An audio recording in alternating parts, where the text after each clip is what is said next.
చాలా సంతోషం. మీ అంతా కూడా ఇంత ఆప్యాయంగా మమ్మల్ని అంతా కూడా ఆహ్వానించినందుకు మీకు పేరు పేరున చేతి ఎత్తి చేస్తూ నమస్కరిస్తున్నాను. గతంలో 2014, 2019లో కూడా మంచి మెజార్టీ తోటి మమ్మల్ని గెలిపించినందుకు మీ అందరికీ కూడా ఎప్పుడు కూడా రుణపడి ఉంటాం. మీ ప్రాంతాన్ని అభివృద్ధికి తప్పకుండా మేమంతా కూడా ముందుండి తప్పకుండా సాయం చేస్తామని కూడా మీ అందరికీ తెలియజేస్తున్నాం.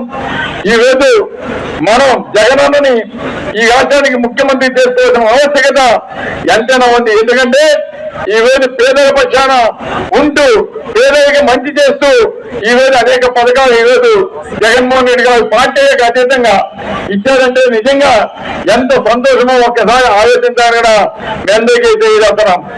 అదేవిధంగా ఈ రోజు ప్రతి ఒక్క ఎకరా పండించేదానికి అదేవిధంగా నీటికి ఇబ్బంది కాకుండా ఈ రోజు మనం జగనన్న హయాంలో పంటలు పండించుకుంటున్నామంటే ఈ రోజు ఆనాడు రాజశేఖర రెడ్డి గారు ఉండగా ఈ రోజు జగన్మోహన్ రెడ్డి గారు ముఖ్యమంత్రిగా ఉండగా రాష్ట్రమంతా కూడా సస్యశ్యామలంగా ఉందంటే ఒక మంచి ముఖ్యమంత్రి ఉంటే ఆ ప్రాంతం ఏ విధంగా ఉంటుందో దీన్ని బట్టి అర్థం చేసుకోవాలని అది చేస్తున్నాం.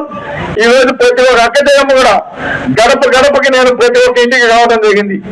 ఆ రోజు వారు భరోసా ఇస్తే జగనన్న మాకు అండగా ఉన్నాడు, మా పేరు గదించకుండా దానికి ఎక్కడెక్కడ ఇబ్బంది కాకుండా మంచి స్కూల్స్ ఈ రోజు స్కూల్సే కాదు ఒక ఉన్నత విద్య చదువుకునే దానికి ఒక ఇంజనీర్ డాక్టర్ చేసుకునే దానికి కూడా ఏ కాయనైనా సరే మా పిల్లల్ని చదివించడానికి జగనన్న మాకు అండగా ఉన్నారనే ఒక భరోసాతోటి అదేవిధంగా అవ్వతాత అయితే ఈ రోజు మా కుటుంబానికి మాకు పెన్షన్స్ ₹1 వచ్చిందంటే మా వాలంటీర్స్ వచ్చి తలుపు తట్టి మరీ ఉదయాన్నే మాకు ఇవ్వడం ఎంత సంతోషాన్ని ఇస్తుందని ఈ రోజు చెప్పడం నిజంగా చాలా గర్వకారణం.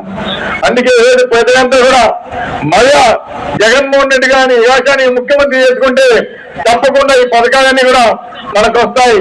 తప్పకుండా మనం ఎప్పుడు 13వ తారీఖు వస్తున్నా జగనన్నని మనం గాలి వృత్తి మీద ఓటేసి గెలిపించుకుందామని ఈరోజు అంతా కూడా ఎదురు చూస్తామని కూడా తెలియజేస్తున్నాను.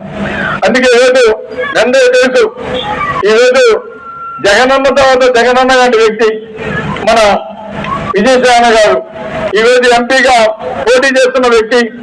మనం తప్పకుండా విజయసాయి కూడా మనం మంచి మెజార్టీ తోటి గెలిపించుకుంటే అటు నెల్లూరు జిల్లానే కాకుండా మన కావలి నియోజకవర్గాన్ని కూడా అభివృద్ధి పథకాలు పంపడానికి అటు విజయసాయి అన్న అదేవిధంగా పెద్దలు గౌరవనీయులు మన రాజ్యసభ సభ్యులు లేదా మస్తానే అన్న మరోపక్క పెద్దలు గౌరవనీయులు మాజీ శాసనసభ్యులు విష్ణన్న అదేవిధంగా నేను అందరూ కూడా కలిసి మన కావలి నియోజకవర్గాన్ని అభివృద్ధి పథకాలు తీసుకెళ్ళడానికి ఎప్పుడు కూడా ముందుంటామనేది మీ అందరికీ తెలియజేస్తూ తప్పకుండా మనం ఈ రాష్ట్రానికి జగనన్నని ముఖ్యమంత్రి చేసుకోవాలంటే అటు విజయసాయి గాని అదేవిధంగా మూడోసారి జగనన్న ఆశీస్సు అందరి ఆశీస్సుతో పోటీ చేస్తున్న నన్ను మంచి మెజార్టీ తోటి జగనన్నకి కానుకగా ఇచ్చి జగనన్నని రాష్ట్రానికి ముఖ్యమంత్రి చేసుకున్న దానికి మీరంతా కూడా సిద్ధమో సిద్ధమో సిద్ధమో.